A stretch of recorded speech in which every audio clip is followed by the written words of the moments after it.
Au Grand Prix de Paris Handisport, chaque Calédonien engagé est monté sur le podium. Des performances que l'on détaillera dans les news. Aujourd'hui, nous recevons en plateau le coach de la sélection calédonienne de handball U18, Vicky Moufana, et son capitaine, Yvan Bouarat. Nous reviendrons avec eux sur les Océanias de handball qui ont lieu à Païta la semaine dernière et sur l'avenir du handball calédonien. Et comme toutes les semaines, Prosper nous mettra plein la vue avec ses vidéos trouvées sur le web. Et nous mettrons bien évidemment nos invités au défi. Bonjour à tous. Un petit air de Coupe du Monde sur ce plateau, mais on ne parlera pas de la Coupe du Monde cette semaine. On parle des Océanias de handball qui ont lieu la semaine dernière à Païta avec, vous l'avez vu, le coach de la sélection U18 et son capitaine. N'oubliez pas surtout, nous sommes en direct sur Facebook. N'hésitez pas à nous poser vos questions et à poser vos questions à nos invités. Prosper va venir nous rejoindre aussi pour parler de tout ça avec moi. Prosper, vous pouvez rentrer. Ça va, Prosper? Ça va et toi? Ça va, coach? Capitaine, ça va? Alors les Océanias de handball pour tout le monde se sont terminées. C'était vendredi à Païta avec de très bons résultats pour nos sélections calédoniennes, les moins de 18 ans et les moins de 20 ans. Alors avant de vous donner plus amples informations, je voulais revenir sur un fait marquant de cette semaine des Océanias de handball. Regardez, c'était pendant la cérémonie de clôture du tournoi et au début de chaque match. Regardez.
Le AK calédonien. AK entre guillemets. Hein. Comment on appelle ça? Je pense que mon ami Lax ne sera pas d'accord, c'est plutôt le chap. Le chap, c'est la réponse au AK, quoi. Oui, voilà. Donc, un petit hommage à Lax, qui a appris aux jeunes le chap. Ensuite, les jeunes ont adapté à leur sauce. Donc, pour faire plaisir au public aussi et puis répondre au AK des Néo-Zélandais. Yvan, le capitaine, comment vous avez décidé de faire ça au début de votre match, enfin de vos matchs? En fait, le chap, toutes les équipes de Calédonie, ils le font quand ils vont dans d'autres pays, tout ça. Du coup, là, pour la compète, ici, on l'a fait. Ok. C'est important, ça vous met en condition. Je sais pas, raconte-moi, qu'est-ce que ça vous fait avant d'affronter une autre équipe? Un peu comme le AK, ça nous donne de la force. Puis ça présente notre culture. Ok. Pour le sélectionneur, qu'est-ce que ça fait? C'est surtout eux. ça les met en condition pour commencer le match, et plus particulièrement le match contre la Nouvelle-Zélande où ils ont répondu au haka des Néo-Zélandais, donc ils étaient hyper motivés pour démarrer le match. Ok. Et là, c'est face au Papou, c'est un chap différent à chaque fois? Vous l'adaptez un petit peu? Non, là, les U18 ont modifié, ils ont fait un truc à leur sauce. Et les U20, ils ont modifié, ils ont fait un chap un peu à leur façon. Ok, bon, on passe aux résultats maintenant de ces Océania de handball. Il y a deux catégories qui concouraient. Les moins de 18 ans, représentés ici par le sélectionneur et le capitaine, qui terminent deuxième du tournoi derrière la Nouvelle-Zélande. Et les moins de 20 ans, qui terminent troisième derrière les Australiens et les Tahitiens. Alors, Vicky, est-ce que le bilan est satisfaisant de ces Océania? Ah oui, complètement. Complètement par rapport à l'enjeu qu'il y avait, oui. Et surtout au niveau du délai de préparation de ce groupe-là, des U18. Mais ce n'est pas une excuse. Donc, il n'a eu que 6 semaines pour se préparer. Un groupe qui s'est formé il y a à peine 2 mois. Et obtenir les résultats qu'ils ont eus sur cette compétition, je suis complètement fier de ce groupe. Et puis, je pense qu'on ne les lâchera pas comme ça. De qui est composé le groupe? De pas mal de jeunes. Le plus jeune a 14 ans et demi. Il n'a pas encore 15 ans. Un jeune originaire de la Foi, Lilian Talent. Et le plus âgé a à peine 17 ans. Donc, c'est un groupe en devenir. Je pense que les plus âgés, ceux qui ont 16-17 ans, seront les futurs U20. Et les plus jeunes, ils constitueront la base des U18 d'ici 2 ans pour la prochaine compétition. Ils viennent d'où? De toute la Calédonie? De toute la Calédonie, de tous les clubs. Tous les clubs sont représentés et toute la Calédonie est représentée. Donc toi, tu as un sacré travail d'aller repérer un peu de partout? Là, pour ce coup-là, c'est plus mon ami Xavier qui était avec moi sur les U20, qui a fait pas mal qui connaissait à peu près les jeunes qui avaient le potentiel pour constituer ce groupe. Et donc, je félicite et je remercie. Capitaine, qu'est-ce qui manquait à la sélection pour accrocher à la première place? Qu'est-ce qui a manqué? Non, je pense qu'on aurait pu être premier. On était tout bien pour être premier. C'est juste qu'on a fait quelques erreurs. C'est-à-dire, quelles erreurs vous avez faites? En défense, on était un peu trop mou face aux Néo-Zélandais. On a fait pas mal d'erreurs. Ouais. Qu'est-ce qui manque, coach? Un peu plus de temps pour se préparer. Ouais, c'est vrai. Plus de temps pour se préparer. Ça aurait suffi pour faire la différence? Peut-être pas, parce que les Néo-Zélandais avaient un très bon groupe et une belle équipe. Mais Yvan, il parle que vous étiez un peu mou. Est-ce qu'il y a aussi le physique qui rentre en compte et une meilleure préparation? Ah oui, complètement. Ouais. Une meilleure préparation. Et le physique, je dirais plutôt que les garçons ont joué jusqu'au bout. On été chercher la gagne jusqu'au bout, mais je dirais que les Néo-Zélandais étaient plus forts que nous. Parce que ça a l'air d'être des sacrés morceaux quand même, les Néo-Zélandais, non? C'est le même âge, mais eux, ils ont bénéficié de plus de temps de préparation. Mais bon, c'est pas une excuse. On est sur le terrain, il faut y aller, quoi. Ok. Eh ben, on y va juste après les news, par contre. Nous, on va parler des news, qu'est-ce qui s'est passé sur le territoire et en dehors. C'est juste après le jingle.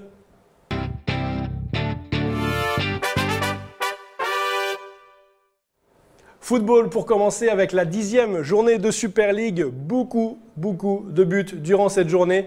Et ce carton de Jéhu face à Poindimier, 8-2. Regardez les résultats, c'est tout en bas. Poindimier qui se fait avoir sur le stade Yoshida de Koné, 2-8 face à Jéhu. Dans les autres matchs, la GJP perd face à Wedge, 5-1. Lossi et Patho se quittent sur un match nul, 1 but partout. Tiga s'impose sur le stade de Kutio face à Trio Kegeni. Magenta s'impose 2-1 face au Mont d'Or. Yengen écrase Trio Sport 5-0. Au classement, Magenta, Tiga et Yengen se sont imposés en haut de tableau. Le trio de tête ne change donc pas. D'ailleurs, c'est tout le classement qui ne change pas par rapport à la 9e journée. Et c'est Trio Sport qui reste lanterne rouge. On reste dans le foot, Prosper, mais niveau international cette fois-ci. Et oui, Comme vous l'a rappelé dans le JT, c'est la Coupe du Monde, on ne peut pas y échapper. C'est ça, nous allons revenir sur quelques résultats de la Coupe du Monde. Les 4 favoris désignés pour la victoire finale ont galéré pour leur entrée en liste, il ne faut pas mâcher ces mots. Donc l'Allemagne, championne du monde en titre, a perdu 1-0 ce matin contre le Mexique. Le Brésil n'a pas réussi à s'imposer pour son entrée dans la Coupe du Monde face à la Suisse et donc a fait match nul 1 partout. Samedi matin, l'Espagne a fait match nul contre le Portugal, 3 buts partout. Énorme match. Hein. C'est ça.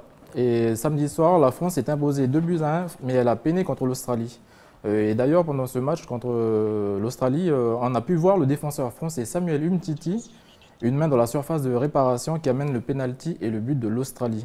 Donc moi, je ne sais pas pour vous, mais moi, ça m'a fait penser à un moment de légende. Donc même s'il ne joue pas au même poste, je ne sais pas pour vous, mais moi, ça me rappelle la main de Diego Maradona. La main de Dieu? C'est ça, la fameuse main de Dieu, c'était pendant le mondial 86 face à l'Angleterre.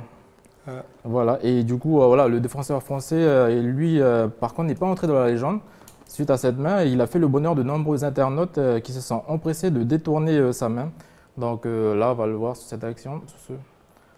On le voit, la main de Umtiti. Et donc des internautes ont pris plaisir à troller le défenseur français et donc on le voit représenté en train de jouer au basket et sinon au volley. D'accord, mais il l'a bien pris parce que je sais qu'il a retweeté cette première photo où il joue au basket. C'est ça. Et donc j'ai une autre vidéo, c'est celle du commentateur portugais. Donc c'est pendant le match contre l'Espagne. Le Portugal, donc c'est suite au magnifique coup franc de Cristiano Ronaldo qui permet dans les dernières minutes du jeu d'arracher le match nul. Donc je vous propose d'écouter le commentateur, vous allez voir, c'est très portugais. Très portugais. Perigoso, derraia nos pontos, Cristiano, ele vai, ele vai, ele vai, ele vai, ele vai, e gol!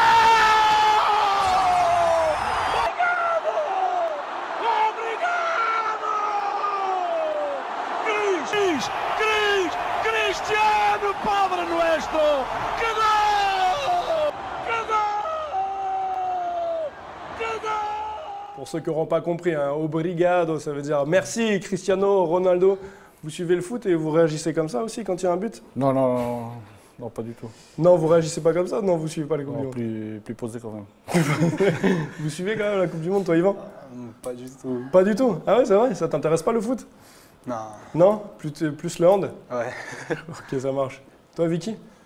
Plus le hand aussi. J'aime bien le foot, mais là, on n'a pas trop suivi le début puisqu'on était en compétition. Ouais. Mais je pense que les jours à venir, ça va être beaucoup devant la télé. Ouais, c'est ça.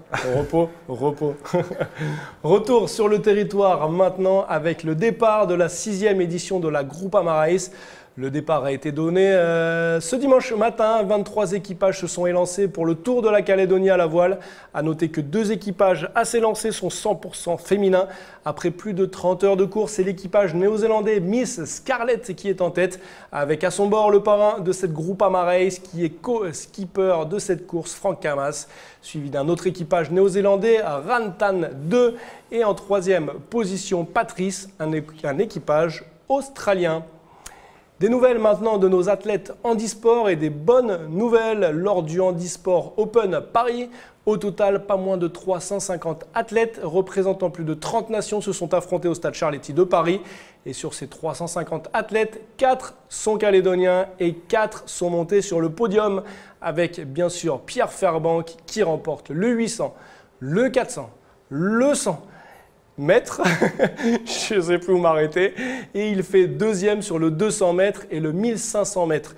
Victoire pour Rose Welepa au poids avec un G de 11 mètres 02, victoire pour Thierry Sibonne qui bat le record d'Europe au poids, et enfin Nicolas Brignon termine 2e à égalité avec Pierre Fairbank sur le 1500 mètres. Basket maintenant avec une première sur le pays, un tournoi 3-3 organisé par l'AS 6e kilomètre dans le but de participer au tournoi organisé par la FIBA Océania comme les mini-jeux et les Jeux du Pacifique. Ils étaient 6 équipes de filles et 12 équipes de garçons engagées. Et les vainqueurs sont l'AS Dumbéa chez les hommes et la SSI chez les femmes. Vous les voyez ici, elles sont toutes fières. La 14 Caro avec son beau sourire et ses belles dents. De plus, un concours à 3 points est organisé en parallèle, remporté par Adeline Souquet de la 6e kilomètre pour les femmes et Stéphane Samiladin de la JS Vallée du Tir chez les hommes. Le basket, après le foot, le basket. Je vais demander à chaque sport. Hein. Ah, j'ai pas demandé pour la voile. Ouais, je regarde beaucoup, j'aime bien la NBA. Ouais. Mais j'ai pas mal d'amis basketteurs. Avec la victoire du Golden State. Là, NBA, là j'ai pas trop suivi la fin, mais j'aime bien. C'était exceptionnel. Et toi, le basket, Yvan? Vite fait aussi. Vite fait aussi. Toi, tu vis pour le handball. On a bien compris. Super. Bah, du coup, retour au handball parce que du coup, nos invités, ils sont là pour parler de handball. Et l'actu du moment, c'est bien sûr les Océania qui ont eu lieu la semaine dernière à Païta avec une 2e place pour nos Cagous U18 et une médaille de bronze pour nos Cagous U20. Alors, moi j'ai une question pour Vicky, le sélectionneur. Le handball calédonien s'est frotté pendant cette compétition au haut niveau océanien avec de bons résultats. Vous êtes en train d'apprendre ou vous continuez sur une lancée? Vous êtes comment? On continue pas. Avec le groupe qu'on a actuellement, ouais, on redémarre sur une nouvelle génération. Mais sinon, le handball calédonien, il se porte bien. On a d'ailleurs, au niveau féminin, des jeunes filles qui intègrent les équipes de France. Donc, c'est quand même des bons résultats. Suzanne et Cassidy, on va en reparler tout à l'heure. C'est aussi ton avis, capitaine Yvan? Le handball calédonien, il évolue. Vous êtes en train d'apprendre et vous apprenez plutôt bien parce que vous résistez bien aux grandes équipes. Ouais, ben, si on est 2e et 3e sur cette compète, c'est grâce au coach, tout ça. Enfin, oui, après, c'est vous qui êtes sur le terrain, hein, les coachs. On le dit toujours. Hein. Yvan qui est très timide, s'il pouvait, il quittait le plateau. Il se recule de plus en plus de la table. Bientôt, t'inquiète, tu vas finir au défi sport avec moi tout à l'heure. Justement, je vous propose de regarder ce reportage. On va parler de Cassidy et de Suzanne rapidement. C'est un reportage qui a été réalisé il y a 3 ans sur la formation mise en place en Calédonie pour le handball féminin calédonien. Et on en reparle juste après. C'est un reportage de Jimmy Waimo.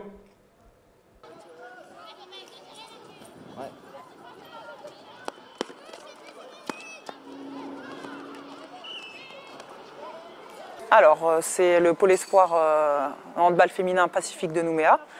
Donc, l'objectif, c'est de créer du haut niveau en fait, sur le territoire pour que les jeunes joueuses partent le plus tard possible en fait, de la Nouvelle-Calédonie, qu'elles restent ici jusqu'à leurs 18 ans et qu'elles aillent en métropole faire du haut niveau ou être joueuses professionnelles le plus tard possible. Hervie, toi tu avais fait 16,35. Non, c'est beaucoup mieux, c'est bien. C'est pas mal, la semaine prochaine on pourra passer à 10 tours. Si, je me reconnais beaucoup dans plusieurs des jeunes filles qu'on a là. Par exemple, quand on fait de la course, j'aimais pas du tout courir aussi au début. J'ai travaillé dessus, j'ai appris à aimer courir. Maintenant, ça fait partie de mon quotidien. J'aimerais qu'elles apprennent très tôt, puisque moi, ça arrivait tardivement. Vers 25-26 ans, j'ai aimé la course. J'aimerais qu'elles, voilà, ça soit plus rapide pour qu'elles prennent conscience en fait, de l'importance du physique dans la pratique du handball. Il y a beaucoup de qualités physiques, hein, ça, beaucoup de potentiel. Maintenant, il faut, voilà, la structure comme le pôle peut les cadrer justement pour les emmener vers le haut niveau. Donc vraiment avoir un staff de qualité pour leur faire connaître ce que c'est en métropole et qu'il n'y ait pas trop de décalage entre la Nouvelle-Calédonie et la métropole. Alors, si on a fait le pôle, je pense que la fédération et ici le gouvernement, la Ligue, souhaitent justement voir en équipe de France des jeunes calédoniennes. Il faut savoir qu'il existe 24 pôles en métropole, donc en comptant aussi les Antilles et la Réunion. On voit qu'en équipe de France, que ce soit féminine ou masculine, on voit beaucoup de Réunionnais ou d'Antillais très connus. Donc maintenant, nous, on souhaiterait avoir des jeunes Calédoniens justement dans ces équipes de France. On a le potentiel, maintenant, c'est à nous de mettre en place les structures et d'accompagner ces jeunes vers le haut niveau. On est en train de discuter avec le coach normal, il me donne des petits conseils, c'est un coach quoi. Alors coach, est-ce que ce pôle espoir handball féminin, est-ce que ça marche? Ben, moi je dirais que oui. Oui, Olivier a fait un sacré boulot, il fait du très bon travail. D'ailleurs, on a deux filles qui sont en équipe de France là. Une troisième qui a fait des tests et je dirais que le pôle fonctionne bien. Ok. De très bons résultats. Est-ce que pour les hommes, pour les masculins, ça existe? Non, pas du tout. Non, pas du tout? Pas du tout. Pour l'instant, non. Peut-être que dans les années à venir, mais pour l'instant, il n'y a que le pôle féminin et il marche très bien. Peut-être que dans l'avenir, on verra plus tard si la Ligue va faire la demande pour créer un pôle masculin. Et pourquoi ça n'existe pas? Parce qu'on voit que ça marche. Il y a deux et puis maintenant tu l'annonces une troisième fille qui... Ça, il faudrait voir avec les décideurs. Moi, je suis qu'un tout petit et je fais du boulot avec les jeunes. Tout petit est quand même assez baraqué. Non, ce serait intéressant d'avoir la même chose justement pour les masculins. Oui, ça serait intéressant, oui. Mais pour l'instant, je n'ai pas les réponses. Ouais. Toi, Ivan, parce que c'est Ivan et non Yvan, hein, je me suis trompé depuis le début de l'émission, le coach m'a repris. Et Ivan, toi, ça t'intéresserait d'intégrer un pôle justement pour qu'on t'explique un petit peu le niveau en France, comment ça se passe? Ouais, carrément. Même, je suis sûr, dans toute la Calédonie, il y a quelques perles dans les garçons qui peuvent faire partie d'un pôle espoir. Est-ce qu'on se rend compte, quand on n'est pas dans un pôle espoir, parce que là on parle beaucoup de physique, est-ce qu'on se rend compte des sacrifices qu'il faut faire pour faire partie du sport de haut niveau? Ah oui. Il y a largement, il y a une très grande différence entre ce que l'on pratique ici à la maison et puis le haut niveau, voire le très haut niveau. Et est-ce que les joueurs s'en rendent compte? Je ne sais pas, il faudrait leur poser la question, mais je pense que... Du coup, je leur pose la question, Ivan. Est-ce que tu t'en rends compte? Déjà, rien que pour la petite compète, là, pour l'Océania. Petite compète, il est modeste en plus. Hein. Non, mais on a eu déjà un petit avant-goût de ce que ça pourrait donner une compétition internationale. Comme les repas, le dodo. Et votre championnat, comment ça se passe? Ah, on est plus tranquille. Ouais. Avec les entraînements au club, on est plus tranquille. Ouais. Du coup, coach, comment ça se passe le championnat? Je dirais timide. Timide? Ouais, c'est un championnat timide. On aimerait bien avoir le nombre de joueurs et d'effectifs qu'il y a en métropole, mais bon, on sait qu'on est un petit territoire et c'est pas évident le week-end d'avoir du monde sur les terrains et on se bat avec d'autres disciplines. Parce qu'on n'est pas les seuls, donc il y a le foot, le volley, les sports rois, entre guillemets. Donc, il faut quand on a des jeunes comme ça, c'est à nous de bosser pour les garder avec nous, pour les fidéliser à notre discipline. Il y a plusieurs catégories d'âge aussi en championnat? Oui. Il y a, les jeunes, ce sont les moins de 16 ans, les moins de 18 et ensuite la catégorie senior. Okay. Du coup, c'est intéressant ces compétitions internationales pour se frotter. Ah oui, complètement. Ouais, au haut niveau? Oui, et puis ça nous permet aussi de se rencontrer avec nos voisins. Nos voisins australiens, néo-zélandais et puis les différentes îles du Pacifique. Comme les Papous et les îles Cook, ce sont des pays ou les Fidji qui demandent à apprendre, qui découvrent le handball et qui ne demandent qu'à apprendre. Et le but, c'est d'attirer aussi plus de joueurs? Chez nous? Ah oui, complètement. C'est pour ça que durant ces Océanias, il y a pas mal de jeunes des centrales, comme c'était les vacances. Voilà, les centrales qui sont déplacés pour venir encourager les jeunes de Calédoniens. Toi, Ivan, si tu devais convaincre Prosper à faire du hand, qu'est-ce que tu lui dirais? Bienvenue, c'est une grande famille, le handball. Tu vas bien t'intégrer. Puis voilà, c'est cool. Ouais. T'es convaincu, Prosper? Bah écoute, ça va se rajouter à la longue liste de sports que je dois pratiquer. J'y réfléchirai. Ok, bon, en tout cas, convaincu. Juste dernière question, quel est l'objectif de la sélection U18? Les prochains rendez-vous? Voilà, là, au niveau de la sélection U18, c'est de les préparer justement pour les prochains Océaniens dans 2 ans. Donc, ne pas les lâcher, garder le groupe et puis de les regrouper un maximum de fois pour justement garder cette osmose entre eux et puis de pouvoir être mieux préparés dans 2 ans pour les prochains Océaniens. Vous réussissez à vous regrouper de temps en temps, la sélection? Ouais, c'est difficile. Malheureusement, quand il faut, comme là pour les Océaniens, en 6 semaines, d'ailleurs je les félicite pour avoir sacrifié leur week-end, parce qu'on leur a quand même demandé de sacrifier tous les dimanches, ce qui n'est pas chose facile quand on est en Calédonie. Donc, et puis les familles aussi qui ont joué le jeu. Donc je les remercie beaucoup. Et voilà, quand il s'agit de... Donc là, pour ne pas être pris à dépourvu, je pense qu'on les préparera plus longtemps à l'avance et on gardera le groupe. On les a prévenus déjà, on les a briefés, donc je pense qu'une fois par mois pour commencer, à l'approche de la compétition, on les regroupera plus souvent. Ok, le message est passé, on vous suivra, on vous suivra. Prosper, prépare-toi, c'est bientôt à toi, c'est maintenant l'heure des vidéos dénichées par Prosper sur le web. Jingle.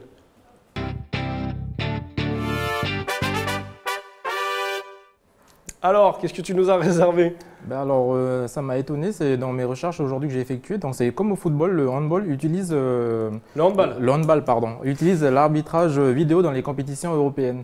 Donc, le système propose une vue complète sur la ligne de but grâce à une caméra fixée sur la barre transversale. Donc, à la demande des arbitres, il sera désormais possible sur des décisions pour accorder un but de vérifier avec un ralenti vidéo et de répondre à la question de savoir si la totalité du ballon a franchi la ligne. Donc voilà, le recours à la vidéo ne sera pas possible pour d'autres actions, uniquement juste sur cette question-là du franchissement de la ligne. Et sinon, l'arbitre aura toujours le dernier mot. Voilà. C'est bien de le rappeler, Prosper. Voilà, c'est bien de le rappeler, mais franchement, je ne sais pas si vous connaissez l'existence de l'arbitrage vidéo. Non, là, je découvre. D'accord. Mais c'est bien. Parce qu'au très haut niveau, le ballon va tellement vite que même les arbitres des fois ont du mal à voir si le ballon est complètement rentré dans le but ou pas. C'est vrai que c'est pas bête de mettre une caméra derrière le poteau, la transversale. C'est ça. Super. C'est ça. Et ma deuxième vidéo, donc contrairement à ce que l'on pourrait penser, il n'y a pas copié que l'on peut inscrire des beaux buts. Donc on peut en voir aussi au niveau des mains, donc justement au handball. Donc je vous propose de regarder une sélection de buts. Handball, Prosper. Handball, pardon.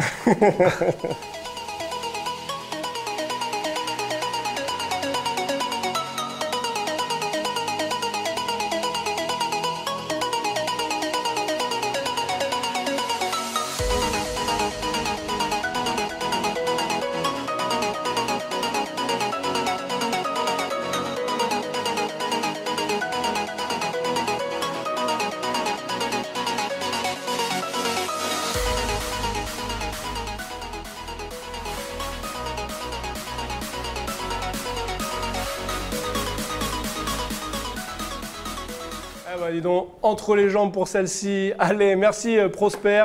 C'est maintenant le moment du défi sport. Jingle.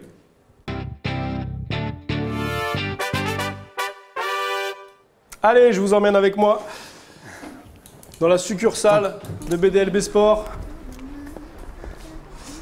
Viens Ivan et Vicky. Je vous ai préparé un petit parcours. Et Elche, viens avec nous.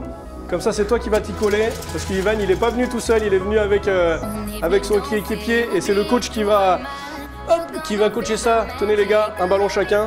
C'est pas des ballons de hand, mais bon, ça va faire l'affaire. Le but, c'est simple, hein.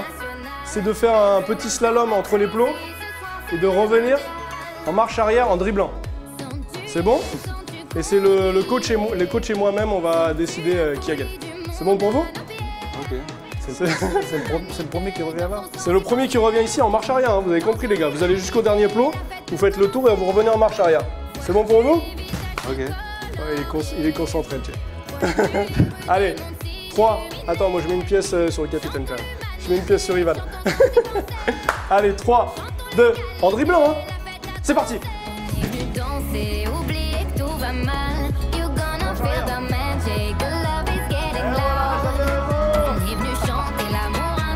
Oh papa, et une belle victoire de Ivan.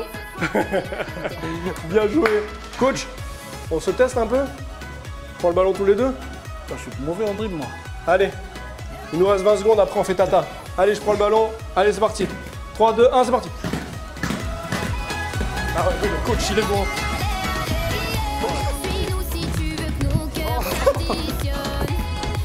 Alors les gars, c'est pas moi. C'est toi. Merci Ivan, j'ai même perdu mon micro. Allez, on fait tata à la caméra. Merci à tous d'être venus sur ce plateau. Le handball, c'est bien. Inscrivez-vous et faites-en. Allez, tata à la semaine prochaine.